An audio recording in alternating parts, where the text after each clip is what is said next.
ఔరోं में కహా దమ్ థా మొన్న శుక్రవారం ఆగస్టు 2న రిలీజ్ అయింది ఈ కొత్త హిందీ సినిమా, బాలీవుడ్ సినిమా. అజయ్ దేవగన్, టబు హీరోయిన్లు. అంతకు ముందు వారం క్రితము ట్రైలర్ వచ్చినప్పుడు చూశాను నేను సడన్గా. ఇదేంటబ్బా టైటిల్ ఇంత పెద్దగా ఉంది, విచిత్రంగా ఉంది అనుకున్నా. ట్రైలర్ చూస్తే కూడా ఏదో పాత సినిమా చూసిన ఫీలింగ్ వచ్చింది. బట్ డైరెక్టర్ పేరు చూస్తే నీరజ్ పాండే అని ఉంది. నీరజ్ పాండే అంటే నాకు తెలుసు, చాలా మంచి డైరెక్టర్. మొదటి సినిమాతోనే నేషనల్ అవార్డు కొట్టాడు, ఏ వెన్స్డే అని ఒక సినిమా. అది తెలుగులో కూడా తమిళ్లో కూడా రీమేక్ అయింది ఆ సినిమా.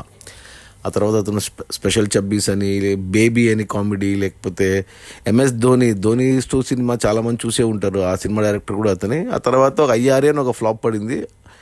ఇప్పుడు మళ్ళీ ఇది 5-6 సినిమాలే తీశాడు అతను ఇంతవరకు.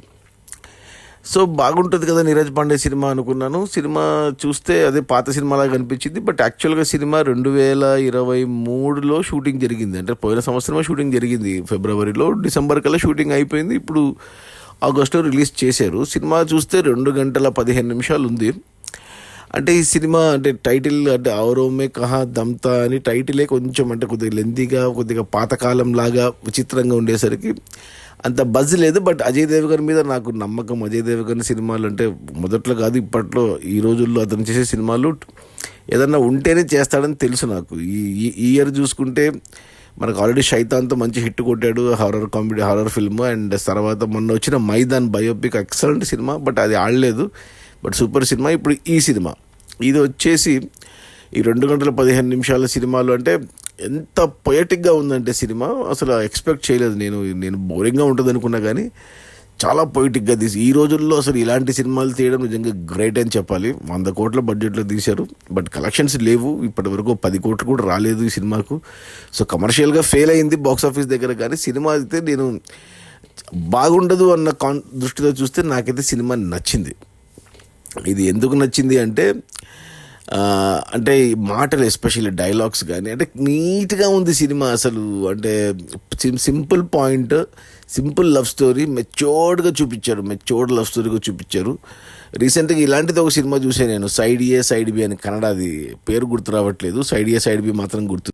అమెజాన్ ప్రైమ్లో ఉంటుంది. చాలా బాగా నచ్చింది. సో అలాంటి సిమిలర్ స్టోరీనే ఇది ఔరోं में కహా దమ్ థా.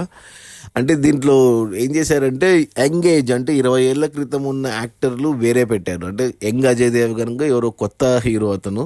అంటే ఇంతకుముందు చూశాను, అతని పేరు శాంతను అనే హీరో. ఇక టబు యంగ్ హీరోయిన్ క్యారెక్టర్ చేసింది సాయి ముఖర్జీ తెలుసు కదా మనకు, మేజర్లో కనపడింది heroine, Mahesh Manjrekar daughter. So వాళ్ళిద్దరే ఓల్డ్ అయ్యాక అంటే 20 ఏళ్ళ తర్వాత అజయ్ దేవగన్, టబు అనమాట. ఆ ట్రాన్సిషన్ బాగా చూపించారు సినిమాలో.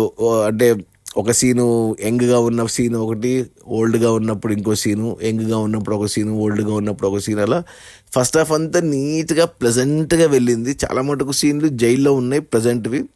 పాతవన్నీ నీకు మంచిగా సెట్టింగ్లో, మంచిగా కలర్ఫుల్ సాంగ్స్, కలర్ఫుల్ లొకేషన్స్, మొత్తం బాంబేలోనే తీశారు. అండ్ ఇంకో ఆశ్చర్యకరమైన విషయం ఏంటంటే ఈ సినిమాకి మ్యూజిక్ డైరెక్టర్ మన కీరవాణి, ఎంఎం క్రీమ్ అని హిందీలో అతను పేరు వేసుకుంటాడు. ఎంఎం క్రీమ్ అని క్రిమినల్ సినిమా కానించి అలా ఫేమస్ అతను. సో అసలు కీరవాణి మ్యూజిక్ చూస్తే సినిమా అంతా పాటలతో ఉంది. ఫస్ట్ హాఫ్ ఎస్పెషల్లీ చాలా మటుకు స్టోరీ సోల్ఫుల్ మ్యూజిక్తో. అంటే ఇండివిజువల్గా వింటే నచ్చకపోవచ్చు, కానీ సినిమాలో అలా బ్లెండ్ అయిపోయి ప్లెజెంట్గా అనిపించింది. అసలు కీరవాణి ఏంటి, అసలు ఇంత బాగా నార్త్ ఇండియా మ్యూజిక్ ఇవ్వడం ఏంటి అనేది చాలా బాగా అనిపించింది నాకు.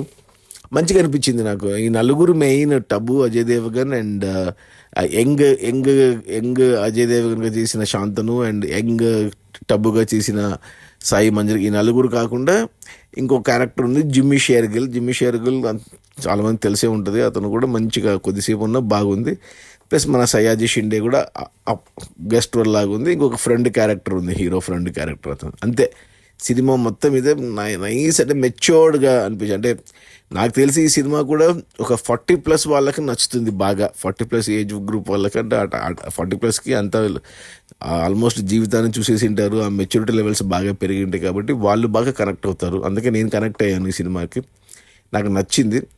ఇక 20+ వాళ్ళు అంటే ఈ రోజుల్లో సినిమాలు ఫాస్ట్గా ఉండాలి, ఫైట్ ఉండాలి, యాక్షన్ ఉండాలి, పాట ఉండాలి, డ్యాన్సులు ఉండాలి, ఇలాంటివి అనుకుంటే ఇంకా సినిమా చూడలేము. ఇది కొద్దిగా హాయిగా చూడొచ్చు. హిందీ అర్థమై ఆ డైలాగ్స్ అర్థం చేసుకుంటే, మాటలు, క్లారిటీగా చాలా బాగా అనిపించింది నాకు. ఫస్ట్ హాఫ్ కానీ సెకండ్ హాఫ్ కానీ నాకు ఓవరాల్గా cinema simple point, simple love story, matured love స్టోరీగా బాగా అనిపించింది. ఇక సినిమా అంతా చూశాక మనం అంటే ఆలోచిస్తాం కదా, అరే ఎందుకు ఇలా జరిగింది, మెయిన్ కాన్ఫ్లిక్ట్ ఏదైతే ఉందో ఆ కాన్ఫ్లిక్ట్ని 2-3 సార్లు చూపిస్తారు. అంటే ఒకటి మనకు చూపిస్తారు, ఒకటి హీరో పాయింట్ ఆఫ్ వ్యూలో చూపిస్తారు, ఒకటి హీరోయిన్ పాయింట్ ఆఫ్ వ్యూలో చూపిస్తారు. అసలు ఏం జరిగింది అనేది మనకు క్లైమాక్స్లో రివీల్ అవుతుంది. బట్ అది మనం గెస్ట్ చేయగలము, అవన్నీ ఎన్నో సినిమాలు చూసాం కాబట్టి అంత పెద్దగా ట్విస్ట్ ఏం కాదు అది. కానీ మనకు అలా తెలుసు, మనకి ఇలాగే జరిగింటుంది అనుకున్న నేను, అలాగే జరిగింది. So no surprises. బట్ అంటే మనం ఇంకా ఆలోచిస్తాం కదా, అరే ఇలాంటి కేసుల్లో నుంచి బయట పడవచ్చు కదా, అది ఎందుకంటే ఆత్మరక్షణలో చేసుకునే పనులకి పెద్ద శిక్ష పడదు కదా, యాక్సిడెంట్లు కానీ ఇలాంటివి కానీ అని అనిపిస్తుంది. కానీ బట్ ఇక అంటే ఇప్పుడు ఆత్మరక్షణ అంటే బయటికి వచ్చి కోర్టులో అలా చెప్పుకున్నా కానీ అంటే పేరు బయటకు వస్తుంది, మనిషి బయటకు వస్తుంది, లైఫ్ స్పాయిల్ అవుతుంది అని అలా అలా అనుకోవాలి, సరిపెట్టుకోవాలి. అది చూపించింటే బాగుండు డైరెక్టర్ ఆ పాయింట్ కూడా. సో అన్నీ కవర్ చేసినట్టు అవుతుండే, అది ఒక్కటి వదిలేసినాడు అంటే మనం అనుకోవాలి ఇంకా అది అలానే ఇంకా వదిలేసుకోవాలి అంతే. అది ఈ ఔరమే కహాదంతా నాకైతే నిజంగా నచ్చింది. నేను బాగుండదు అనుకున్నా కానీ నచ్చింది నాకు. నా రేటింగ్ వచ్చి 3/5. ఖచ్చితంగా చూడమని చెప్తాను, ఎస్పెషల్లీ 40+ వాళ్ళు ఖచ్చితంగా చూడమని చెప్తాను. హ్యాపీగా ఫ్యామిలీతో చూడవచ్చు, నో ప్రాబ్లం. ఇక థియేటర్లో ఇక చూడలేరు కాబట్టి ఇక థియేటర్లో చూడకపోతే కానీ రేపు ఓటీటీకి వస్తే మాత్రం ఖచ్చితంగా చూడమని రికమెండ్ చేస్తాను. నేను చూశాను, నాకు నచ్చింది. ఓటీటీకి వచ్చాక నేను ఫ్యామిలీ వైఫ్కి వాళ్ళకు కూడా చూపిస్తాను, ఫ్రెండ్స్ కూడా రికమెండ్ చేస్తాను. అదే మీకు కూడా చెప్తున్నాను. సో ఔరమే కహాదంతా మీకు ఓపిక ఉంది, మంచి సినిమా చూడాలి, ఫీల్ గుడ్ మంచి సినిమా, మంచి love story, matured love story చూడాలి అంటే ఇది గుర్తుపెట్టుకోండి, అజయ్ దేవగన్ టబుల ఔరమే కహాదంతా, directed by Neeraj Pandey. So ఓటీటీలో వస్తే మాత్రం మిస్ అవ్వద్దు. Okay, bye.